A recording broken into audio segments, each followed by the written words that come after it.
నన్ను కన్నా మా తండ్రి ఉన్నాడు. ఆయనకి మేము 6 పిల్లలం. చిన్న ఉద్యోగం, పెద్ద ఉద్యోగం కాదు. ఆ రోజుల్లో ఆయనకు ఉద్యోగం ఉండటాన్ని బట్టి మాకెవరికి స్కాలర్షిప్ వచ్చేది కాదు. అందరం ఆల్మోస్ట్ ప్రైవేట్ స్కూల్స్లో, ప్రైవేట్ కాలేజెస్లో చదువుకున్నాం. వేల రూపాయలు ఫీజులు కట్టాల్సి వచ్చేది. ఒక్కడి జీతం. ఒకరోజు మా నాన్న చెప్తూ అయ్యా, నేను నా యవ్వన వయసులో మిమ్మల్ని కన్నప్పుడు తినాలనుకున్న తిండి తినలేకపోయానయ్యా, కట్టుకోవాలనుకున్న బట్ట నేను కట్టుకోలేకపోయానయ్యా, ఒక సాధారణమైన మనిషిగా సహజ సిద్ధంగా కోరుకునే నా కోరికలు ఏవి నేను తీర్చుకోలేకపోయానయ్యా. కారణం ఏంటంటే, ఒక హోటల్ గుండా వెళ్తున్నప్పుడు టిఫిన్ చేయాలనిపిస్తుంది. టిఫిన్ చేస్తే 20 రూపాయలు. నా ఒక్కడికి 20 రూపాయలు ఖర్చు పెట్టేదానికంటే ఇంకో 10 రూపాయలు కలిపితే 30 రూపాయలు మటన్ దొరుకుతుంది.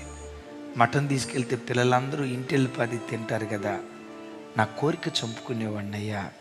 ఆయన చెప్తూ నేను ఇలా త్యాగం చేసుకున్నాను కాబట్టే ఈరోజు మీకు ఇలాంటి భవిష్యత్తు దేవుడిచ్చాడయ్యా. ఓ మాట అంట, ఆ తండ్రి తాగుబోతయి ఉంటే, ఆ తండ్రి తిరిగిపోతాయి ఉంటే, ఆ తండ్రి పేకాట రాయుడై ఉంటే, ఆ తండ్రి విచ్చలవిడితనం కుటుంబ మరణానికి కారణమయ్యేది. ఓ తండ్రి, కుటుంబం కొరకు నువ్వు త్యాగమయ్యే, యాగమయ్యే తండ్రిగా ఉన్నావా? నా లైఫ్, నా ఇష్టం అన్నట్లుగా బ్రతికేవాడిగా ఉన్నావా?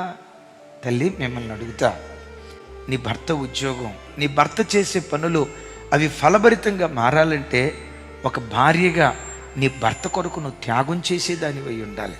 పిల్లలందరూ స్కూల్కి వెళ్ళిపోయారు, అన్ని కార్యక్రమాలు అయిపోయాయి. ఇక సమయం వృధా చేసుకోవటం ఎందుకు?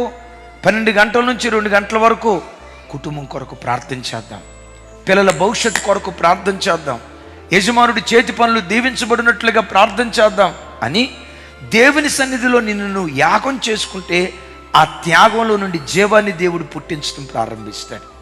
ఇప్పుడు అట్లా కాకుండా అందరూ ఇక డ్యూటీలకు వెళ్ళిపోయారు, స్కూల్కి వెళ్ళిపోయారు. నేను ఒక్కదాన్నే ఉన్నా కదా, హాయిగా టీవీ ఆన్ చేసి ఫోన్ కొట్టు, చీరపట్టు. సుమక్కేమంది? బతుకు జట్కా బండిలో ఏ ఎపిసోడ్ నడిచింది? సుమలతక్కేమంది? రోజక్క ఎట్లా తీర్పు తీర్చింది? ఇక అవి చూసుకుంటా వాడితోనే నువ్వు కాలం గడిపితే, అమ్మా నువ్వు సరైన తల్లివి కదమ్మా. నువ్వు ఇంట్లో ఉండి చేతులెత్తి ప్రార్థన చేస్తే చేసే ప్రార్థన నీ పిల్లల కాపుదల, నీ యజమానుడు చేతి పనుల్లో రాణించడానికి ఆ ప్రార్థన జీవం పోసేదిగా ఉంటుంది. యేసయ్యకి మహిమ కలుగును గాక.